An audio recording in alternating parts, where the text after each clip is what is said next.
Hello, in this video I'm gonna show you how to clean the sink on EZVIZ RS2 robot.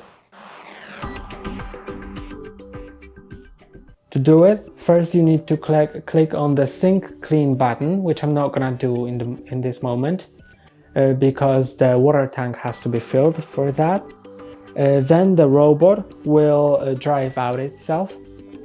And after it drives out, the charging base will spray some water, and then you can open this door right here,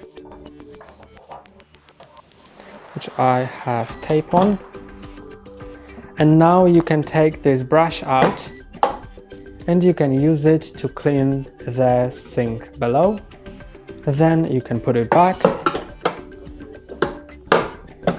And you can click on recall to recall the robot.